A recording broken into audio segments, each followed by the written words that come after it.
about this game. They wanted to play it. So with Crysis 2, you guys have announced that it's going to be on Xbox, it's going to be on PlayStation 3, and of course on the computer. Yes.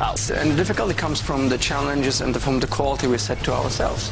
You know, we could have done a console game quite much 3-4 years ago already as well. But we said we don't just want to appear in a console. We want to have the same quality experience as Crysis made on PC.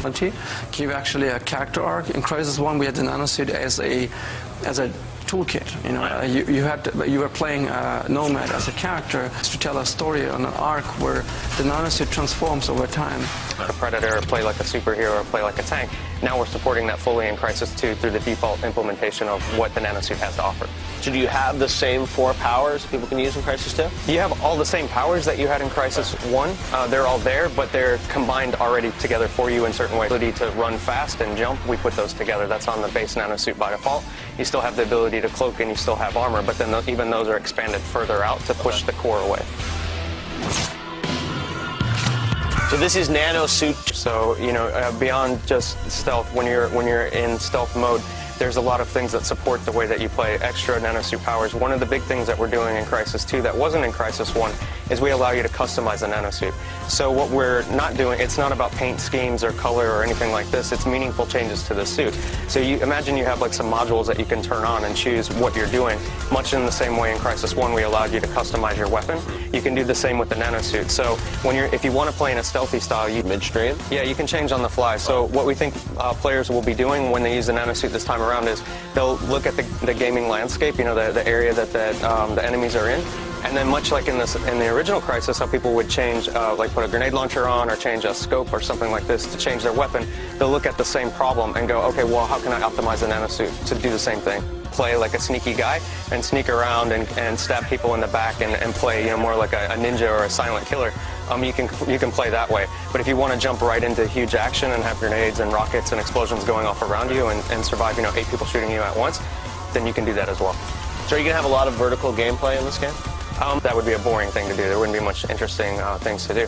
But what you can do is, you know, within a gameplay space, because the suit is so powerful, you can basically move up and down 1 or 2 stories quite easily. So you can jump on top of trucks and then jump from a truck onto a low roof and run across. There's a up and down aspect to the gameplay spaces, and the enemies that you fight will challenge that as well.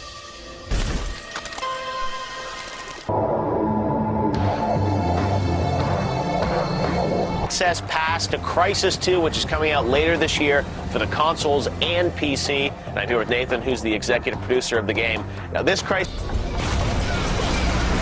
So, New York City, what is it going to be unique about New York? Why did you like New York so much? Things have been set there, but New York always has an awesome story to tell. Every location in the city, as you move through it, has a completely different feel, which is great from an artistic point of view and great for gamers as well, because they don't look at the same, you know, boring city architecture over and over and over. Every neighborhood, every borough is a little different. So New York has a lot of flavor. We're in Manhattan. Yeah, okay. exactly. So you've got, I mean, how realistic is this? Are you guys, I mean, modeling, you know, Times Square? I mean, are you going to recognize location? Got it and go, that doesn't look exactly like it, but there's a lot of reasons why. I mean, it's very difficult to make a one-to-one representation just from a legal point of view. What we have done is replicated each location very, very closely as far as size, footprint, feel. I mean, it would be hard-pressed for you not to feel like that's New York. Open world to some degree? Like, are you going to be able to go all throughout Manhattan in these levels, or is it more segmented?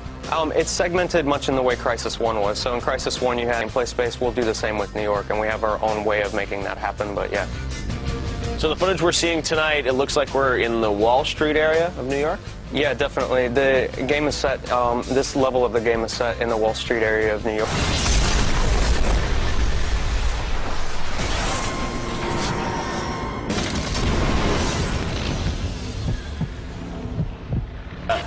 The relationship with Crytek, that's something that dates way back to almost the start of EAP, right?